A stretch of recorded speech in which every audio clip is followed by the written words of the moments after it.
Very fine. Okay, thank you. Let's start. Subject Science, Standard 6, Lesson number 2. આહારના ઘટકો.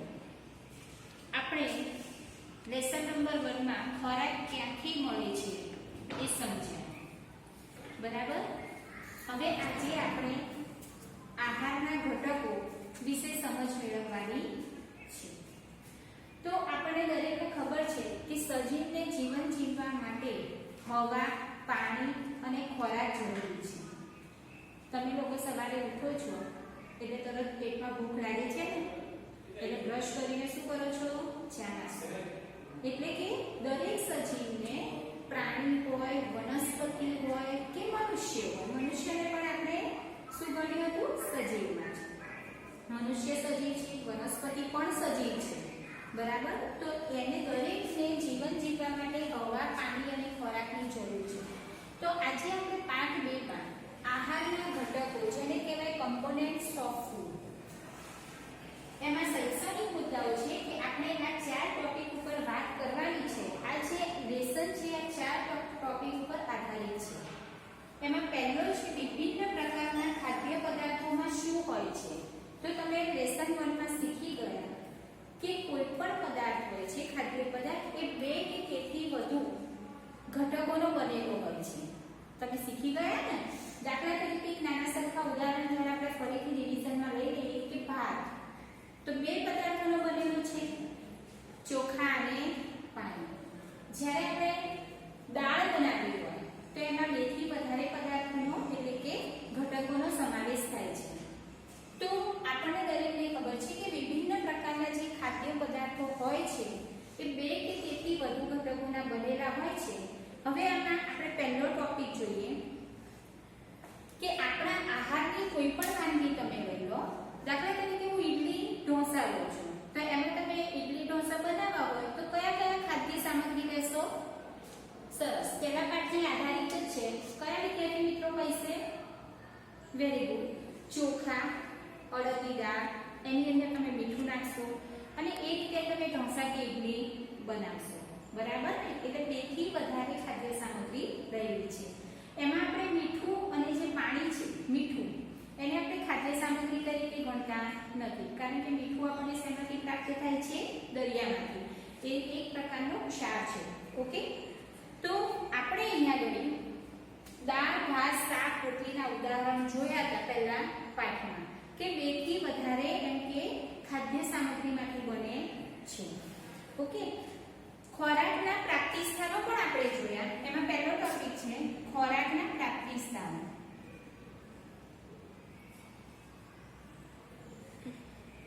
એ પણ આપણે પાઠ 1 માં શીખી ગયા કે ખોરાકના પ્રાપ્તિ સ્થાનો કયા છે. તો આપણને ખબર છે કે ખોરાક આપણને શેનાથી પ્રાપ્ત થાય છે? ખોરાકના પ્રાપ્તિ સ્થાનો 2 છે.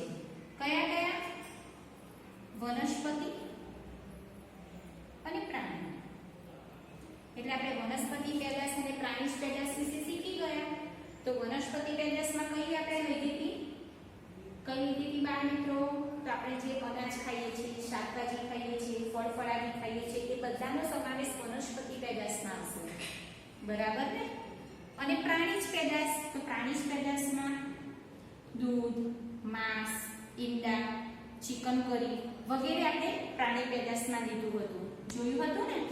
તો આપણને ખોરાકના પ્રાપ્તિ સ્થાનો 2 છે, એ પણ આપણે સમજ્યા હતા. હવે આપણે આગળ જોવાનું છે પોષક દ્રવ્યો. આજે આપણે નવો ટોપિક લઈએ છીએ પોષક દ્રવ્યો. તો સૌપ્રથમ આપણે એની વ્યાખ્યા સમજવી પડે કે પોષક દ્રવ્યો એટલે શું? પોષક દ્રવ્યો, તમે જે ખોરાક ખાવ છો, તો આપણે ખોરાક શા માટે ખાઈએ છીએ? તો દરેક સજીવને શક્તિ મળે. બરાબર ને? દરેક સજીવને શક્તિ મળે એટલા માટે આપણે ખોરાક ગ્રહણ કરીએ છીએ. તો પોષક દ્રવ્યો જે છે એની વ્યાખ્યા જોઈએ કે આપણા આહારમાં, વ્યાખ્યા દરેક વિદ્યાર્થી મિત્રો નોટબુકમાં લખે. આપણા આહારમાં એટલે કે આપણે જે ખોરાક ખાઈએ છીએ, આહાર એટલે કે ખોરાક, વિજ્ઞાનની ભાષામાં આપણે આહાર કહીશું. તો આપણે જે આહાર ખાઈએ છીએ તો એ જે આહાર છે આપણે શરીર માટે જરૂરી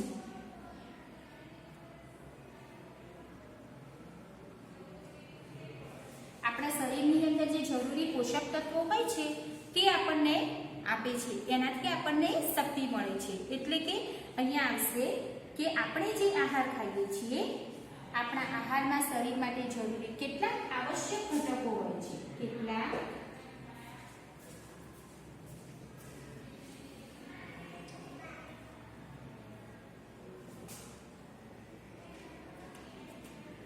આવશ્યક ઘટકો, અંદર ઘણા બધા ઘટકો રહેલા હોય છે ખોરાકમાં. કયા કયા રહેલા છે એ આપણે સ્ટેપ બાય સ્ટેપ જોવાના છે. બરાબર? તો જે આવશ્યક ઘટકો હોય છે જેને આપણે શું કહીશું? પોષક દ્રવ્યો કહે છે. ફરીથી હું બોલું છું, તમને કદાચ ના દેખાતું હોય બોર્ડમાં, તો હું બોલું છું એ પ્રમાણે તમે નોટમાં લખી શકો. પોષક દ્રવ્યો એટલે શું? તો આપણા આહારમાં શરીર માટે જરૂરી કેટલાક આવશ્યક ઘટકો હોય છે જેને પોષક દ્રવ્યો કહે છે. તો તમને એક પ્રશ્ન થશે, પોષક દ્રવ્યોની ઇંગ્લિશમાં કહેવાશે ન્યુટ્રિશન્સ. એટલે એની ઉપરથી આપણે એવા ડોક્ટરો પણ જોઈએ છે જે આપણે શું ખાવું શું ના ખાવું ડાયટ ચાર્ટ બનાવીને આપે છે ને. ઓકે, તો આપણા તમને એક પ્રશ્ન થશે કે પોષક દ્રવ્યો એટલે શું? મેડમ તમે મને કહેશો કે પોષક દ્રવ્યોમાં કયા કયા દ્રવ્યો આવશે? તો હા, હું ચોક્કસ કહીશ, પણ એ પહેલા આપણે વ્યાખ્યા ફરીથી એક વખત રિપીટ કરી દઈએ. આપણા આહારમાં શરીર માટે જરૂરી કેટલાક આવશ્યક ઘટકો હોય છે જેને પોષક દ્રવ્યો કહે છે. બરાબર? હવે આપણે પોષક દ્રવ્યોમાં મુખ્ય કયા કયા છે તેના વિશે થોડી માહિતી મેળવીએ. આહારમાં મુખ્ય, આ શબ્દ ખાસ યાદ રાખજો, મુખ્ય પોષક દ્રવ્યો. તમે નોટ પેન લઈને બેઠા હોય તો લખી શકો છો કે મુખ્ય પોષક દ્રવ્યો. તો આહારની અંદર મુખ્ય પોષક દ્રવ્યોમાં કાર્બોદિત, પ્રોટીન, ચરબી, કયા કયા ફરીથી હું રિપીટ કરું છું, કાર્બોદિત, પ્રોટીન, ચરબી, વિટામિન, ખનિજ, ક્ષાર. આપણે લખી દઈએ કાર્બોદિત, પ્રોટીન, ચરબી, વિટામિન અને ખનિજ. આ મુખ્ય પોષક દ્રવ્યો છે. મુખ્ય પોષક દ્રવ્યોમાં કયા રહ્યું? કાર્બોદિત. ફરીથી તમે લખ્યું હોય તો ચેક કરજો. કાર્બોદિત, પ્રોટીન, ચરબી, વિટામિન, ખનિજ, ક્ષાર. આ ઉપરાંત આપણા શરીરની અંદર પાણી અને પાચક રેસા. શું વિદ્યાર્થી મિત્રો? પાણી અને પાચક રેસા પણ રહેલા છે. પાચક રેસાને વૃક્ષાંશ પણ કહે છે. શું કહે છે? વૃક્ષાંશ. ઓકે, તો મુખ્ય તમને પરીક્ષામાં પૂછાય છે કે આપણા આહારમાં મુખ્ય પોષક દ્રવ્યો કયા કયા છે, એવો પ્રશ્ન તમને એક્ઝામમાં પૂછાઈ શકે. તો તમે લખી શકો કે આપણા આહારમાં મુખ્ય પોષક દ્રવ્યો કાર્બોદિત, પ્રોટીન, ચરબી, વિટામિન અને ખનિજ ક્ષારો છે. આ ઉપરાંત એનાથી આ મુખ્યમાં નથી ગણાતા, આ ઉપરાંત પાણી અને પાચક રેસા અથવા વૃક્ષાંશ પણ રહેલા છે. ઓકે, તો આપણને એમ થાય કે પાચક રેસા એટલે શું? વોટ્સ મીનિંગ ઓફ પાચક રેસા એટલે કે વૃક્ષાંશ. પાચક રેસા એટલે આપણે, તમે લીલા શાકભાજી ખાઓ છો ને? ઓકે, એની અંદર તમે ભાજી ખાઓ છો, એની અંદરથી આપણને વધારે પ્રમાણમાં પાચક રેસા મળે છે. શું મળે છે વિદ્યાર્થી મિત્રો? પાચક રેસા. એ શું કામ કરે છે? તો આપણા શરીરની અંદર જે કચરો હોય, જે આપણે ખોરાક ખાતો હોય, તેનું એ શરીરના આંતરડા ચોખ્ખા કરવાનું કાર્ય કરે છે. તો આપણા શરીરમાં પાચક રેસા પણ રહેલા છે. અને પાણી તો આપણે દરેકને ખબર છે કે આપણે દિવસમાં 4 થી 5 લીટર એમ કે પાણી પીવું જોઈએ. એટલે કે 16 ગ્લાસ, 16 થી 17 ગ્લાસ જેટલું પાણી આપણે દરરોજ પીવું જોઈએ. આપણા શરીરમાં મોટો ભાગ પાણીવાળો છે. ઓકે, તો હવે આપણે અહીંયા આજે કાર્બોદિત, પ્રોટીન, ચરબી, વિટામિન, ખનિજ, ક્ષારો અને સ્ટેપ બાય સ્ટેપ શીખવાનું છે. એમાં આજે હું પહેલો ટોપિક લઉં છું કાર્બોદિત. શું લઉં છું વિદ્યાર્થી મિત્રો? કાર્બોદિત. ઓકે,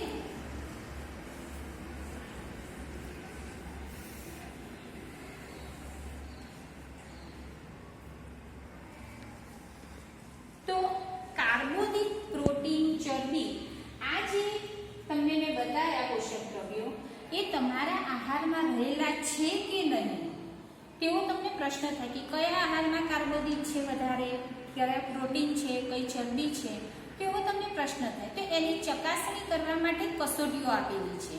શું આપેલું છે વિદ્યાર્થી મિત્રો? કસોટી. તો આપણે કાર્બોદિતની ચકાસણી કરવી હોય તો એની કસોટી કઈ છે એ વિશે આપણે સમજીએ. તો પ્રયોગશાળાની અંદર આયોડિનનું દ્રાવણ, કોપર સલ્ફેટનું દ્રાવણ આપણે છે જ્યારે સ્કૂલ ચાલુ થશે ત્યારે દરેક વિદ્યાર્થી મિત્રોને આ પ્રવૃત્તિ હું કરાવીશ. ઓકે, તો અહીંયા ઘડી આપણે જોઈશું કે કાર્બોદિત, પ્રોટીન, ચરબી આપેલ ખાદ્ય પદાર્થોમાં છે કે નહીં તે તેમની ખાસ પ્રકારની સરળ કસોટીઓ હોય છે, જે મેં તમને વાત કરી. આહારમાં પોષક જે દ્રવ્યો છે તો એમાં સ્ટાર્ચનું પરીક્ષણ કરીએ. કાર્બોદિતમાં આવશે સ્ટાર્ચનું પરીક્ષણ.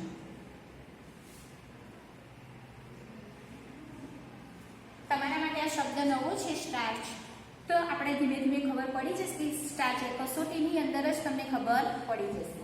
એની અંદર આપણે જોઈએ કાર્બોદિત. આપણે આજે આના વિશે જ ભણવાનું છે, બરાબર? તો કાર્બોદિતની અંદર બે વસ્તુ છે, એક શર્કરા અને બીજી છે સ્ટાર્ચ. શું રહ્યું છે? શર્કરા અને સ્ટાર્ચ. તો આપણે જે પરીક્ષણ કરીશું તો પરીક્ષણ શેના દ્વારા થશે? આપણે આનું પરીક્ષણ તો કાર્બોદિતની અંદર શર્કરા અને સ્ટાર્ચ છે એનું પરીક્ષણ કરવું છે. શું કરવું છે? પરીક્ષણ. તો શેના દ્વારા થશે વિદ્યાર્થી મિત્રો? ઓકે, તેમાં તમારે જોઈશે એક ખાદ્ય પદાર્થ અને પ્લસ બીજું જોઈશે તમારે 2 થી 3 ટીપા આયોડિનના દ્રાવણના. આયોડિનનું. તો તમને પ્રશ્ન થશે કે મેડમ આયોડિનનું દ્રાવણ એટલે શું થાય છે ને? તો હું સમજાવું છું.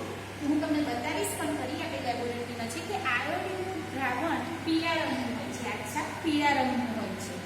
અને એ જો તમે સ્ટાર્ચનું પરીક્ષણ એટલે કે તમારા આહારમાં સ્ટાર્ચ કાર્બોદિત પદાર્થ રહેલો છે કે નહીં એની ચકાસણી કરવા માટે આપણે શેનું દ્રાવણ લઈશું? આયોડિનનું દ્રાવણ. તમારે એક વાક્યના જવાબમાં પૂછાય છે કે કાર્બોદિતની ચકાસણી કરવા માટે કયા દ્રાવણનો ઉપયોગ થાય છે? તો કયું દ્રાવણ આવશે? આયોડિનનું દ્રાવણ.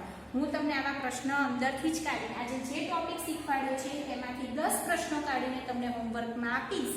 તમારે એનો આન્સર લખીને મને મોકલવાના છે. ઓકે, તો આયોડિનનું દ્રાવણ આછા પીળા રંગનું હોય છે.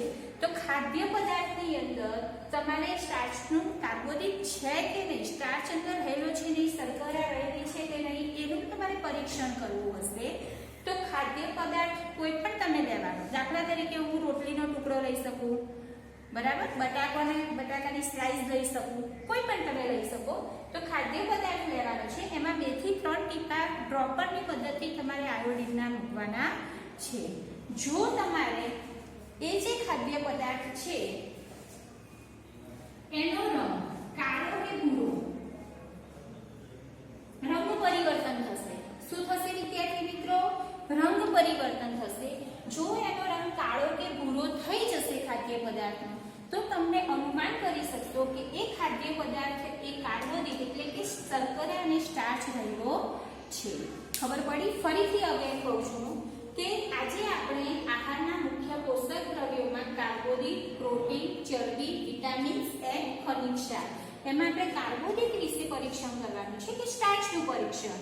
એટલે કે કાર્બોદિત પદાર્થ એની અંદર બે વસ્તુ રહેલી છે, કઈ? શર્કરા અને સ્ટાર્ચ. પૂછાય છે તમારે ખાલી જગ્યામાં એમાં શું રહેલું છે? શર્કરા અને સ્ટાર્ચ. એનું પરીક્ષણ કરવા માટે તમારે ખાદ્ય પદાર્થ લેવાનો છે, એમાં પ્લસ 2 થી 3 ટીપા આયોડિનના દ્રાવણના નાખવાના છે. જો રંગ પરિવર્તનની અંદર એ ખાદ્ય પદાર્થનો રંગ કાળો કે ભૂરો બનશે તો તેની અંદર સ્ટાર્ચની હાજરી છે એમ આપણે કહી શકીશું. તો આ શું કર્યું? આપણે કસોટી કરી. શું કર્યું વિદ્યાર્થી મિત્રો? કસોટી, પરીક્ષણ જેને આપણે કહી શકીશું. ઓકે, હવે સ્ટાર્ચની હાજરી રહેલી છે નક્કી કર્યું. તો તમને એમ થશે કે મેડમ સ્ત્રોત એટલે કે આ જે પોષક ખાદ્ય પદાર્થો છે એ કયા ખાદ્ય પદાર્થોમાં સ્ટાર્ચની હાજરી છે? તો તમે જનરલી જોશો તેના સ્ત્રોત આપણે જોઈએ. કાર્બોદિત પદાર્થના સ્ત્રોત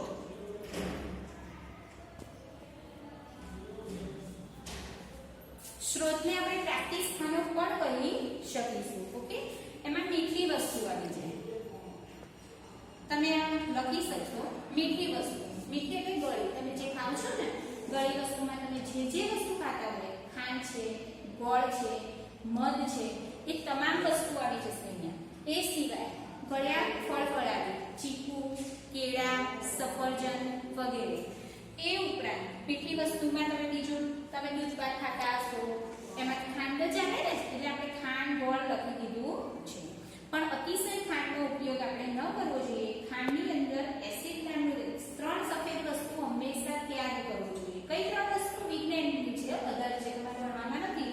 કઈ સફેદ 3 વસ્તુ કોઈ મને કહેશે? તો એક છે મીઠું, એક છે મેદો અને એક છે ખાંડ. ઓકે, તો આપણે પહેલા તમે જોતા હશો તમારા દાદા દાદી એ લોકોના જમાનામાં ચા શેનાથી મૂકતા? ગોળની. એની ખાંડની જગ્યાએ આપણે શું નાખતા? ગોળ. અને અત્યારે આપણે શેનો ઉપયોગ કરીએ છીએ? ખાંડનો. તો ગોળ આપણા શરીરની અંદર, ગોળની અંદર પુષ્કળ પ્રમાણમાં સલ્ફર રહેલું છે, એટલે આપણા શરીરને તાકાત આપે છે. તો એના સ્ત્રોત આપણે જોયા હતા કાર્બોદિતના. મીઠી વસ્તુમાં આપણે લખીશું ગોળ, મધ અને કોઈ બી મીઠી વસ્તુ. બીજી એનીવન એલ્સ કહી શકશો મને? દૂધ પાક ને એમાં બધું ખાંડ આવે. બીજી શેરડી, કેળા, ચીકુ, સફરજન એક્સેટ્રા, એટલે કે વગેરે. પછી તમામ પ્રકારના ધાન્યો.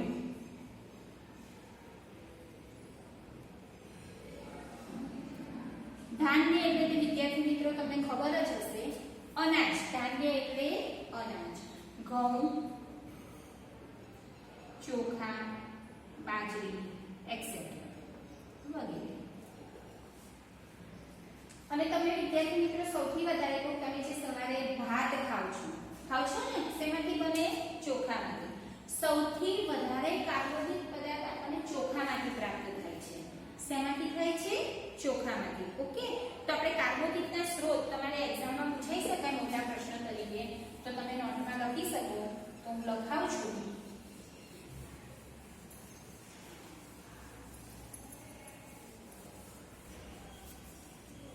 સ્ત્રોત એટલે કે પ્રાપ્તિ સ્થાન. આપણને શેમાંથી મળે છે? કાર્બોદિતના સ્ત્રોત. નોટમાં એડ કરજો. સ્ત્રોતને કહેવાશે પ્રાપ્તિ સ્થાન. આપણને સામગ્રી પ્રાપ્ત થાય છે. મેં વિદ્યાર્થી મિત્રો શોર્ટકટમાં તો કહી દીધું કે ઘઉં, ચોખા, બાજરી, મકાઈ. ઘઉં, ચોખા, બાજરી, મકાઈ જેવા ધાન્ય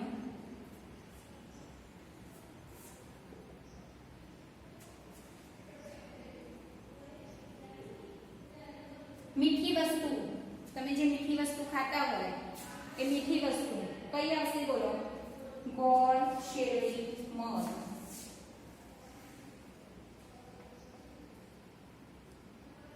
તેમજ ફળ ફળાદીમાં મેં લખ્યા હતા કેળા, ચીકુ, સફરજન વગેરેમાંથી. બરાબર. આ ઉપરાંત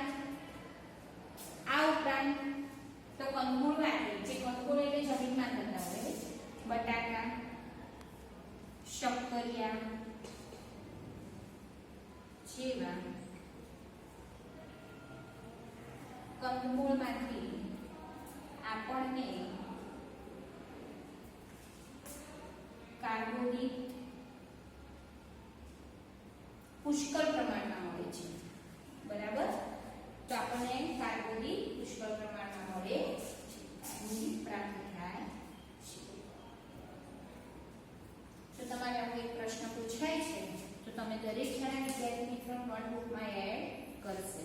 હું આ પ્રશ્ન તમને હોમવર્કમાં પણ આપવાની છું. ઓકે, હવે તમને એક પ્રશ્ન બીજો થવો જોઈએ કે આપણે કાર્બોદિત પદાર્થો ખાઈએ તો આપણા શરીરમાં શું કાર્ય કરશે? એ શું કાર્ય કરશે? આપણે શા માટે કાર્બોદિતનો એવો ખોરાક ગ્રહણ કરવો જોઈએ? તો એના તમને કાર્ય પણ કે કાર્બોદિતનું કાર્ય શું છે? મેં તો તમને કાર્ય પૂછાઈ શકાય કે કાર્બોદિત આપણા શરીરની અંદર શું આપે છે? જરૂરી શક્તિ પૂરી પાડે છે. વિદ્યાર્થી મિત્રો, જ્યારે આપણે દોડી દોડીને હોય છે ને લીંબુનું શરબત આપવામાં આવે છે. પછી તમે સ્કૂલની અંદર રમતા હશો એટલે મમ્મી કહેતી હશે કે થાક લાગે એટલે એક નાની પીપર કે ચોકલેટ કે એવું કંઈક ખાવાનું, ક્યાં તો કોઈ દોડીને આવ્યું હોય કે એવું હોય તેને થોડો ગોળ આપીએ છીએ આપણે. તો શા માટે એવું આપીએ? તો કાર્બોદિત છે એ આપણા શરીરની અંદર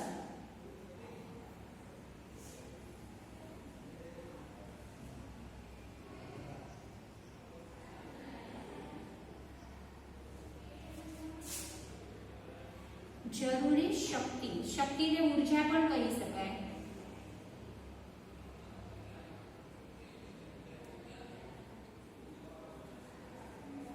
કાર્બોદિત પદાર્થ આપણા શરીરમાં જરૂરી શક્તિ પ્રાપ્ત કરે છે એટલે કે ઉર્જા પ્રાપ્ત કરે છે. આપણને અતિશય થાક લાગે, તમે જોજો જે મજૂર વર્ગ હશે જેને પુષ્કળ મજૂરી કરવાની છે, ખેડૂત છે, એ લોકો આહારની અંદર દરરોજ ગોળ લે છે.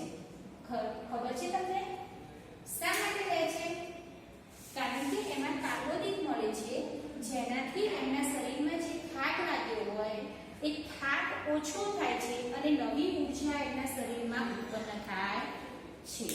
તો તમને એવું કારણ પૂછાઈ શકે તો તમે આ રીતે લખી શકો. બરાબર?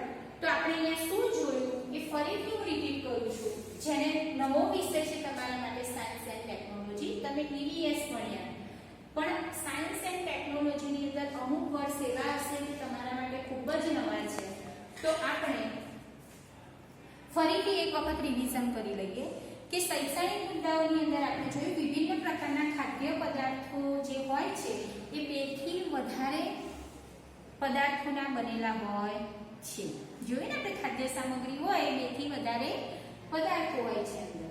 પછી એમાં આપણે જોયું કે મુખ્ય જે છે ન્યુટ્રિશિયન્સ એટલે કે પોષક દ્રવ્યો કયા કયા છે. તો પોષક દ્રવ્યોમાં આપણે જોયું કાર્બોદિત, પ્રોટીન, ચરબી, વિટામિન, ખનિજ ક્ષાર.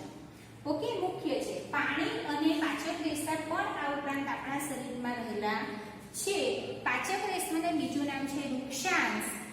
એ ઉપર પછી આયોડિન દ્વારા આપણે કાર્બોદિતનું એટલે કે સ્ટાર્ચની હાજરી છે કે નહીં તેની ચકાસણી કરવા માટે